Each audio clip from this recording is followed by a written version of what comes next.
పుట్టిన వెంటనే చిన్నారుల్ని పాఠశాలలో జాయిన్ చేయించడం, వాళ్ళ భవిష్యత్తు కోసం ఆరాటపడడం, నిరంతరం ఆలోచించడం, తల్లిదండ్రుల తాలూకా ఒక స్థితి ప్రస్తుతం తమ పిల్లలను ఉన్నత శిఖరాలకి అధిరోహించాలని చెప్పేసి అనేక అవస్థలు పడుతుంటారు. ఈ క్రమంలో పిల్లలు ఒత్తిడికి గురవ్వడం, కొన్ని సంఘటనలు జరిగి నష్టపోవడం కూడా జరుగుతుంది. ఈ క్రమంలోని ఇటీవల కాలంలో పిల్లలు ఒత్తిడికి గురి కావడంతోటి మృతి చెందడం కూడా జరుగుతుంది. ఈ అంశాలపై మనతోటి సైకియాట్రిస్ట్ ఎన్ఎన్ రాజు గారు ఉన్నారు. సార్ నమస్తే. చాలా చిన్న పిల్లలు ఎల్కేజీ, యూకేజీ ఈ ప్రాంతంలో అంటే ఈ వయసులో ఉన్నటువంటి పిల్లలు చిన్న మెదడు, చిన్న పిల్లలు వాళ్ళ తాలూకా గ్రాహిక శక్తి కూడా అంత ఎక్కువగా ఉండకపోవచ్చు. పెద్దవాళ్ళకున్నంత శక్తి వాళ్ళకు ఉండకపోవచ్చు. కానీ దాన్ని అర్థం చేసుకోవడం టీచర్ల తాలూకా ఖచ్చితంగా టీచర్లు అర్థం చేసుకోవాల్సి ఉంటుంది. ప్రైవేట్ పాఠశాల అనేసరికల్లా అలాంటి నిర్దిష్టమైనటువంటి ఎటువంటి వాళ్ళకి ఒక పద్ధతి అంటూ ఉండకపోవచ్చు. ఒకవేళ ఉన్నా సరే పాటించకపోవచ్చు. దాన్ని ఎలాగా నియంత్రించవచ్చు? కరెక్ట్‌గానే చెప్తున్నారు. ముఖ్యంగా ఈ వయసులో పిల్లలు ఎదుగుతున్న వయసులో ఆడుతూ, పాడుతూ నేర్చుకోవాల్సిన వయసది. ఒక ఒత్తిడితో, ఒక టార్గెట్ పెట్టి నేర్చుకోవాల్సిన వయసు కాదు.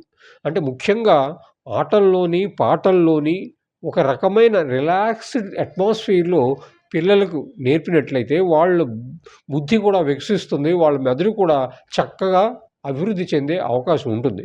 కాబట్టి టీచర్లు కూడా దురదృష్టవశాత్తు టీచర్లు కూడా వాళ్ళకి అభిమతం ఉండేవాళ్ళని మనం టీచర్లుగా ఎన్నుకోవడం లేదు.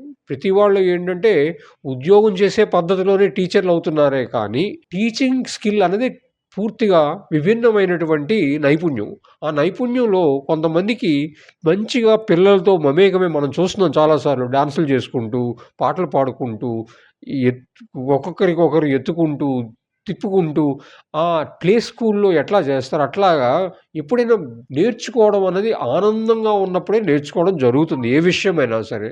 కష్టంతో ఏ విషయము నేర్చుకోవడం జరగదు. అది తల్లిదండ్రులు గుర్తించాలి, ఉపాధ్యాయులు గుర్తించాలి. ఉపాధ్యాయుల్ని ఆ విధంగా తర్ఫీదు ఇవ్వవలసిన బాధ్యత కూడా మేనేజ్మెంట్‌కి, ప్రభుత్వాలకి ఉంది. కేవలం మనం ఉపాధ్యాయులను అనకుండా ఎటువంటి శిక్షణ ఉపాధ్యాయులకి ఇవ్వాలన్నది కూడా చాలా ముఖ్యమైనది. అందులో పిల్లల తాలూకా మనస్తత్వాన్ని ఎలా చదవాలి, ఎటువంటి అందరు పిల్లలు ఒకలా ఉండరు. ప్రతి వాళ్ళకి ఒకే రకమైనటువంటి శిక్షణ ఇస్తానంటే కుదరదు. కొంతమంది దాన్ని తట్టుకునే వాళ్ళు ఉంటారు, కొంతమంది దాన్ని తట్టుకోలేని వాళ్ళు ఉంటారు. సో ఈ అటువంటి వాళ్ళని గుర్తించి వారికి లాలనతో, ప్రేమతో శిక్షణ ఇవ్వడం అన్నది ఈ ఉపాధ్యాయుల బాధ్యత అవుతుంది. అంటే పిల్లలంతా ఒకే విధంగా ఉండరు.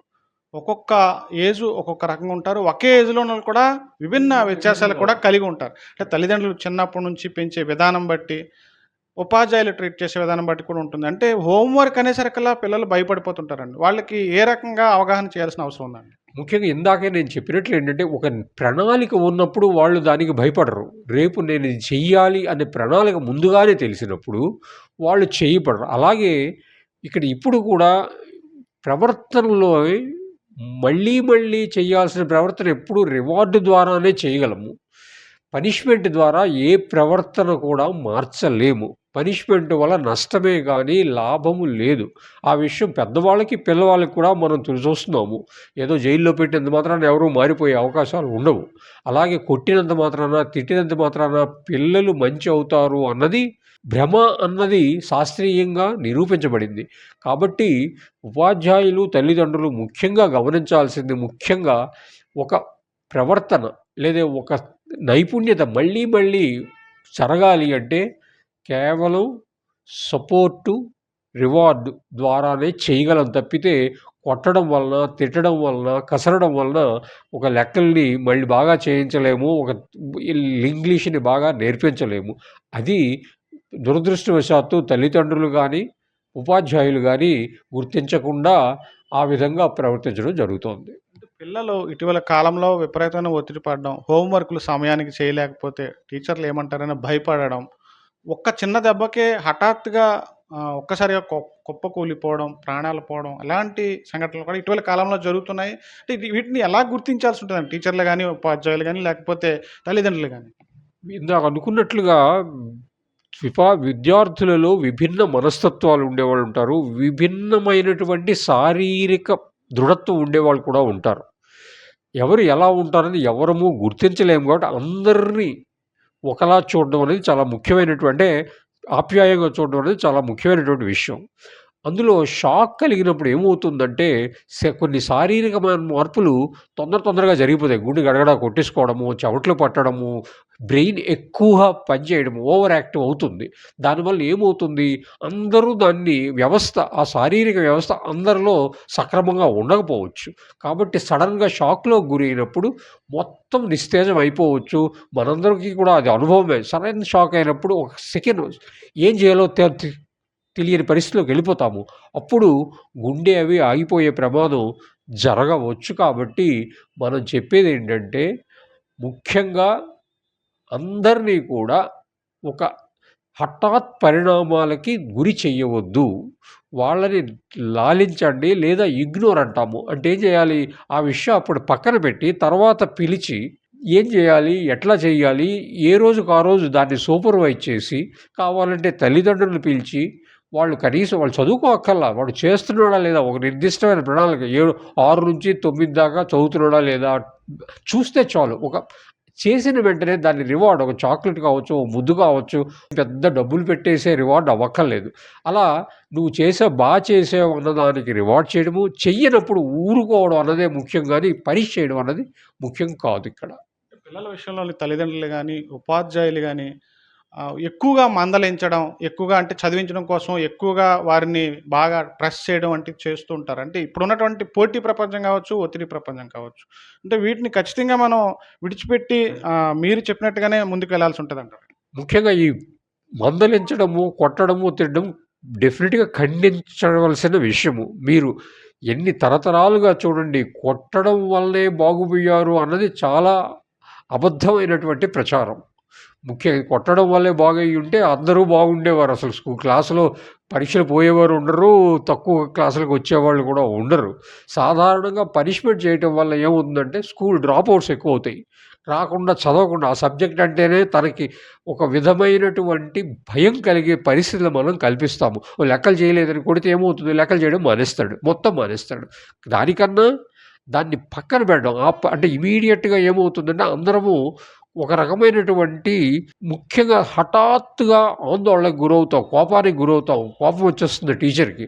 ఆ కోపాన్ని ఆపుకుంటూ, దాన్ని ఆపి, ఒక నిమ్మళంగా, నిశ్చలంగా, కొంచెం స్థితప్రజ్ఞతో దాన్ని ఆలోచించి ఏం చేస్తే పిల్లడు బాగవుతాడు, నేనేం చెయ్యాలి అని టీచర్ ఆలోచించాలి గానీ, వాడేం చేయాలని ఆలోచించడం కాదు. నేను ఏం చేస్తే పిల్లడు చదవగలడు, నేనేం చేస్తే తను వీక్‌గా ఉన్న మ్యాథమెటిక్స్ గానీ, ఇంగ్లీష్ గానీ, తెలుగు గానీ, దాన్ని బాగు చేయడానికి నేనేం చేయాలి అని తల్లిదండ్రులు, ఉపాధ్యాయులు ఆలోచించాలి గానీ, నువ్వే చేయాలని వాడిని తిట్టడము సమాధానం కాదు.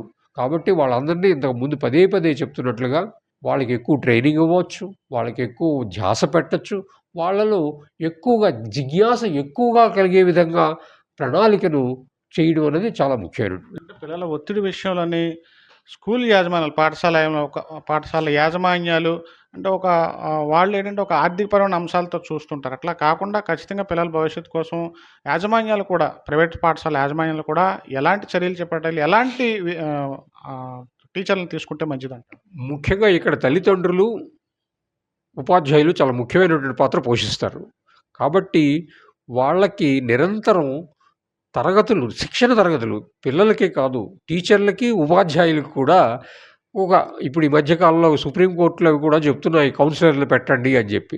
కేవలం కౌన్సిలర్లు పెట్టేస్తే అవ్వదు. వీళ్ళని కూర్చోబెట్టి వాళ్ళకి తగిన శిక్షణ ఇవ్వాలి. అంటే ఏంటి, మానసికంగా కొంత బలహీనంగా ఉండే విద్యార్థులను గుర్తించడం ఎలాగా, ఆ విద్యార్థులకు ఎలా ప్రవర్తించడం ఎలా అన్న దానిపై, అలాగే ఒత్తిడిని తగ్గించడానికి వాళ్ళు, తల్లిదండ్రులు కానీ, పేరెంట్స్ కానీ ఏం చేయాలి మీద శిక్షణ ఇవ్వడం, మానసిక నిపుణులతో శిక్షణ ఇప్పించడం అనేది చాలా ముఖ్యమైనటువంటి విషయం. యాజమాన్యం ఆ పని చేయొచ్చు.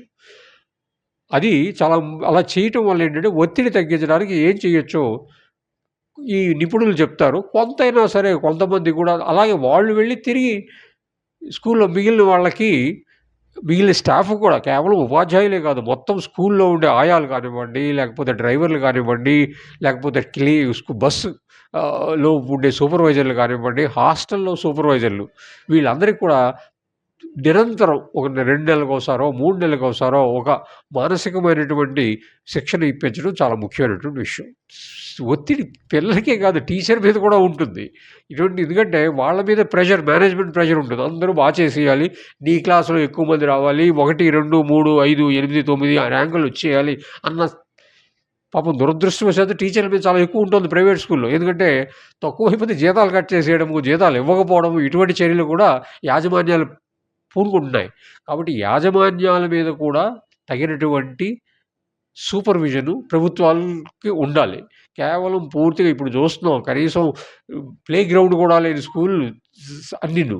కాబట్టి యాజమాన్యాల మీద కూడా వాళ్ళకి కూడా ఒక నిర్దిష్టమైనటువంటి ఈ సదుపాయాలకి తగినటువంటి చర్యలు ప్రభుత్వాలు తీసుకోవాలి. ప్రతి వాళ్ళకి ఒక స్కూల్ గ్రౌండ్ ఉండాలి. ప్లే అవర్స్ ఉండాలి. ఒక టైం తర్వాత ఇంటికి పంపించేయాలి. ఇలాంటివన్నీ కూడా తీసుకొని టీచర్లకు కూడా ఒత్తిడి లేకుండా చూడాల్సిన బాధ్యత యాజమాన్యాల మీద ఉంది.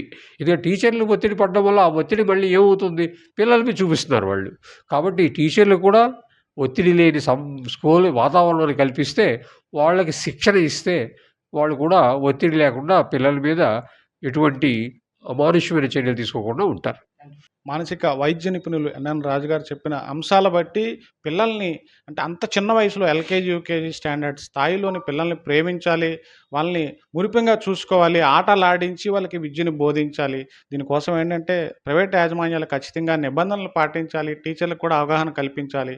అదేవిధంగా స్కూల్లో ఉన్నటువంటి సిబ్బంది అందరూ కూడా ఒక అవగాహన కల్పించి పిల్లలతోటి అత్యంత జాగరూకతతోటి వాళ్ళ తాలూకా భవిష్యత్తు కోసం పునాదులు వేయాల్సిన అవసరం ఎంతైనా ఉన్నదని చెప్పేసి చెప్తున్నారు.